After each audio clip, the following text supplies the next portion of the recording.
Mission Ankur with am channel देख रहे सभी सब्सक्राइबर्स, सभी व्यूअर्स और सभी आदरणीय शिक्षकगणों का मैं अभिजीत मोहबे यानी एएम सादर नमस्कार करता हूं, स्वागत अभिनंदन करता हूं। मित्रों, आप देख रहे हैं अंकुर मिशन विद एएम चैनल के मिशन अंकुर की समझ श्रृंखला के तहत गणित विषय के 18वें एपिसोड को। पिछले यानी 17वें एपिसोड में हमने रचनात्मक आकलन और पुनः शिक्षण पर विस्तार में बातचीत की थी और यह भी जाना थे कि हम निजी ट्रैकर किस प्रकार से बनाएंगे। आशा है आप लोगों ने वह वीडियो देखा होगा और आपकी समझ रचनात्मक आकलन और निजी ट्रैकर के प्रति बन चुकी होगी। आइए आगे बढ़ते हैं। आज के वीडियो में हम जानेंगे आज की क्या विषय वस्तु है। पुनरावृत्ति सप्ताह को एक बार पुनः हम रिकॉल करेंगे, पुनरावृत्ति करेंगे पुनरावृत्ति सप्ताह की।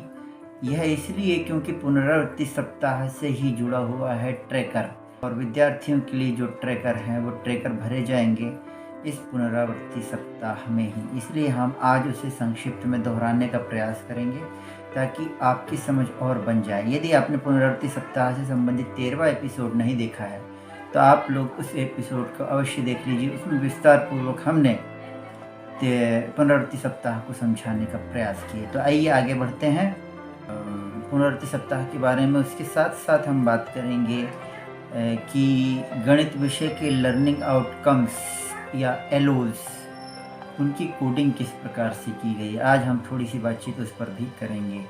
यह एलओज आपको शिक्षक संदर्शिका में मिल जाएंगे और आपने देखा भी होगा, हमने शुरुआत में कुछ एलओज के बारे में समझाया भी था।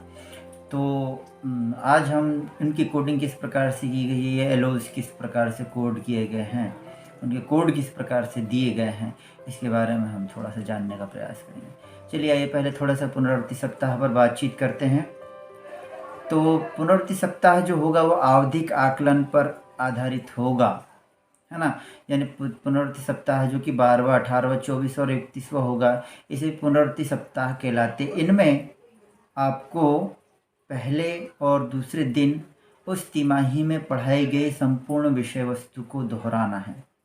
तीसरे दिन आपको मूल्यांकन कार्यपत्रक पहली और दूसरी के सभी बच्चों का आवधिक आकलन लेना है। तो ये जो मूल्यांकन कार्यपत्रक में हम आकलन करेंगे यह कहलाएगा आवधिक आकलन। तो यह आवधिक आकलन आपको लेना है और ये आकलन लेने के बाद आपको सभी बच्चों को संख्या 1, 2 या 3 चुनने के लिए कहना है।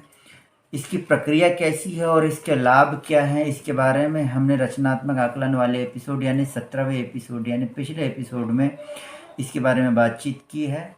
किंतु हो सकता है कि आपके जब बच्चों का मूल्यांकन कार्यपत्रक जांचें तो उसके परिणाम बच्चों के चुने हुए अंक या संख्या से भिन्न आने दीजिए। आपको परिणामों को ट्रैकर में चढ़ा लेना है या भर देना है। याद रखिए, जिस सप्ताह का आवधिक आकलन होगा आपको इसी सप्ताह का ट्रैकर भरना है। ट्रैकर भरने के बाद आपको 3 प्रकार के बच्चे मिलेंगे। पहले जिन्हें सब समझ में आ गया, दूसरे जिन्हें कुछ कुछ समझ आया तथा तीसरे जिन्हें कुछ समझ नहीं आया। इन्हें हम 2 समूहों में बांट लेंगे। पहले समूह में सब समझ आ जाने वाले बच्चों को रख लेंगे और दूसरे समूह में शेष 2 वर्गों के बच्चे यानी जिन्हें कुछ समझ में आया था और तीसरा वर्ग जिन्हें कुछ भी समझ में नहीं आया था। इन दोनों वर्गों के बच्चों को हम दूसरे समूह में रख लेंगे। पहले समूह के बच्चे चौथे और 5वें दिन संवर्धन कार्यपत्रक करेंगे। यह संवर्धन कार्यपत्रक भी आपको बच्चों की अभ्यास पुस्तिका में मिल जाएगा। तो आप पहले समूह के बच्चों को संवर्धन कार्यपत्रक दे देंगे। यह इसलिए दिया जा रहा है ताकि बच्चों ने जो अवधारणा सीखी है वह और पुष्ट और प्रबल हो सके। दूसरे समूह के बच्चों को आप चौथे और 5वें दिन आवश्यकता अनुसार पुनः शिक्षण देंगे। तो यह जो पुनः शिक्षण होगा शिक्षक अथवा साथी की सहायता से दिया जा सकता है, लेकिन आपको याद रखना है कि आपको पुनः शिक्षण उन्हीं विषय वस्तुओं को देना है जो बच्चे समझ नहीं पाए थे। छठे दिन आपको इस दूसरे समूह के बच्चों का पुनः आकलन करना है। इसके लिए आप चाहें तो पहले ही कोरे मूल्यांकन प्रपत्र या प्रपत्र की फोटोकॉपी करवा लें, फिर इस आकलन को जांचकर ट्रैकर में अपडेट कर लें। यह ट्रैकर कैसे अपडेट करेंगे, ट्रैकर कैसे भरेंगे, यह सब हम आगे के यानी 19वें एपिसोड में हम विस्तार से जानेंगे।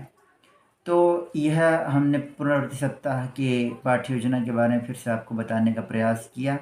इसमें आपको ट्रैकरों को कैसे भरना, अपडेट करना है, यह हम आगे की वीडियो में बताएंगे। तो ये हो गई पुनरावृत्ति सप्ताह पर संक्षिप्त में पुनरावृत्ति यानी पुनः वार्तालाप। यदि आप थोड़ा विस्तार में जानना चाहें तो एपिसोड 13 को देख लें, इसमें हमने पुनरावृत्ति सप्ताह के बारे में विस्तार से बताया है। आगे बढ़ते हैं। हमने वीडियो की शुरुआत में आपसे कहा था कि हम गणित विषय के लर्निंग आउटकम्स यानी एलओस को समझने का प्रयास करेंगे, यानी इनकी कोडिंग किस प्रकार से की गई है, इन्हें डिकोड करने का प्रयास हम करेंगे। चलिए, तो आपको स्क्रीन पर निपुण भारत के एलओस दिखाई दे रहे होंगे। ये कक्षा पहली के एलओस हैं, जैसे ILM 4.9, फिर ILM 4.10 आदि आदि। इसी प्रकार कक्षा दूसरी के एलओस भी आपको दिखाई दे रहे होंगे, जैसे ILM 5.9, ILM 5.10 आदि। इसके अलावा आप एक शिक्षक ट्रैकर या पाठ्य योजना ट्रैकर भी देख सकते हैं।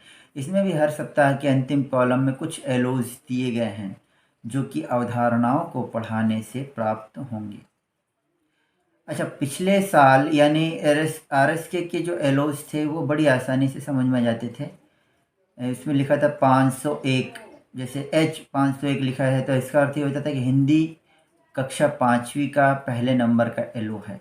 लेकिन इस बार जो निपुण भारत के एलओस बनाए गए हैं, इन्हें समझना थोड़ी टेढ़ी खीर है। चलिए इस टेढ़ी खीर को थोड़ा सीधा करने का प्रयास करते हैं। तो सबसे पहले हम IL का अर्थ समझते हैं। इसका विस्तार यानी इसका फुल फॉर्म है इन्वॉल्व्ड लर्नर, तथा M का अर्थ है मैथ्स, यानी ILM का फुल फॉर्म हुआ, ILM का फुल फॉर्म हुआ इन्वॉल्व्ड लर्नर मैथ्स। यह हमने आपको शुरुआत में भी बताया था जब हम निपुण भारत के विकासात्मक लक्ष्यों के बारे में बात कर रहे थे। तो हमने बताया था कि IL जुड़ा होगा गणित विषय से और ECD जुड़ा होगा यानी इफेक्टिव कम्युनिकेटर जुड़ा होगा हिंदी विषय से। तो IL यहाँ मैथ्स से यानी गणित विषय से जुड़ा हुआ होगा। तो हमने बताया ILM का अर्थ हो गया इन्वॉल्व्ड लर्नर मैथ्स। पाठ्य योजना ट्रैकर में भी आप देख रहे होंगे कहीं कहीं पर सिर्फ IL लिखा है तो कहीं ILM। तो IL का अर्थ है कि वातावरण के साथ जुड़कर सीखना और ILM का अर्थ है कि गणित विषय के अंतर्गत वातावरण के साथ जुड़कर सीखना। आगे बढ़ते हैं। उसके बाद आप देख रहे होंगे कि ILM के बाद 4.9 यानी जो पॉइंट के पहले या दशमलव के पहले का 4 जो है वह कक्षा 1 को दर्शाता है, और 5.9 में दशमलव का पहले का 5 यानी 5.9 है, तो जो 5 है वो 5 दिखाता है कक्षा दूसरी को। ठीक है, तो दशमलव के बाद का जो अंक है यानी 0.9 या 0.10 या 0.11, तो यह दिखाता है उस एलओ यानी उस लर्निंग आउटकम का क्रमांक। तो कहीं कहीं पर आपको जैसे 5.9A 5.9B भी देखने को मिल सकता है। तो इसका अर्थ यह होता है कि उस 5.9 के 2 या 3 भाग हैं, इसलिए ABC नाम दिया गया है। अब आप सोच रहे होंगे कि कक्षा 1 के लिए 4 और कक्षा 2 के लिए 5 क्यों, है ना। तो दरअसल आप देखिए कि शिक्षक ट्रैकर में कहीं कहीं आपको 3.1 या 3.4 आदि भी दिखाई देता है ना। या ध्यान से देखेंगे तो आपको ये भी पता चलेगा। तो ऐसा क्यों, आइए समझने का प्रयास करते हैं। एक तालिका आपको स्क्रीन पर दिखाई दे रही हो कि इस तालिका का अवलोकन करें। निपुण भारत जो है वह 3 वर्ष से 9 वर्ष तक के बच्चों की बात करता है। अतः ऊपर की पंक्ति में आपको 3 से 9 आयु वर्ग लिखा हुआ दिखाई देता है, तथा नीचे की पंक्ति में उस आयु में बच्चा किस कक्षा में रहेगा यह लिखा गया है, और सबसे नीचे की पंक्ति में उस कक्षा के अधिगम प्रतिफल यानी एलओस लिखे हुए होंगे। तो आइए समझते हैं। चूँकि प्री प्राइमरी स्कूल या बाल वाटिका भी नहीं है, इसलिए आपको इसे समझने में थोड़ी मुश्किल हो सकती है। देखिए इस तालिका क्या दिखा रही है कि 3 वर्ष की आयु में बच्चा PP1 यानी प्री प्राइमरी 1 तथा 4 वर्ष की आयु में PP2 यानी प्री प्राइमरी 2 में होगा। 5 वर्ष की उम्र में वह बाल वाटिका में होगा तथा 6 वर्ष में वह कक्षा 1 में, 7 में कक्षा 2 में, 8 में कक्षा 3 में तथा 9 में कक्षा 4 में होगा। तो जो लर्निंग आउटकम्स यानी एलओज होंगे वह PP1 में 1.1 से प्रारंभ होंगे, PP2 में 2.1 से प्रारंभ होंगे, बाल वाटिका में 3.1 से प्रारंभ होंगे तथा कक्षा 1 में 4.1 और कक्षा 2 में 5.1 से प्रारंभ होंगे।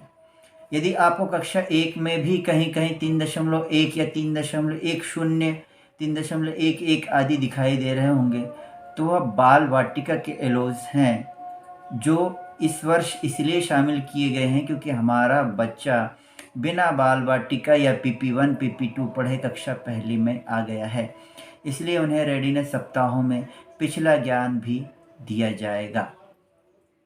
किसी एलो को यदि ILM 4.11B जैसा लिखा है तो मतलब पहली कक्षा के 11वें एलो के एक से अधिक भाग हैं जिसका दूसरा भाग यह होगा। एक प्रश्न और उठ सकता है कि ये एलो कक्षा पहली के 4.9 से और दूसरी के 5.9 से दिखाई दे रहे हैं, तो पहले के 8 एलो यानी 4.1 से 4.8 तक के, 5.1 से 5.8 तक के एलो कहाँ गए? इसका उत्तर यह हो सकता है कि शायद इन कक्षाओं के एलोस क्रमांक 4.9 और 5.9 से ही प्रारंभ हो रहे होंगे या इनका शिक्षण कार्य यहीं से प्रारंभ हो रहा है, इसके पहले का नहीं। तो चलिए मित्रों, हमने आज निपुण भारत के एलोस की कोडिंग को समझने का प्रयास किया। आशा है आप समझ बना पाए होंगे। आज का एपिसोड यहीं समाप्त होता है। अगले वीडियो में हम बात करेंगे ट्रैकरों के प्रकारों के बारे में और उन्हें भरने या अपडेट करने के बारे में। वीडियो अच्छा लगा तो लाइक और शेयर करें, चैनल को सब्सक्राइब कर बेल आइकन दबाएं और अब हम मिलते हैं अगले वीडियो में। तब तक के लिए आप सभी को नमस्कार। जय निपुण भारत, मिशन अंकुर जिंदाबाद, वंदे मातरम।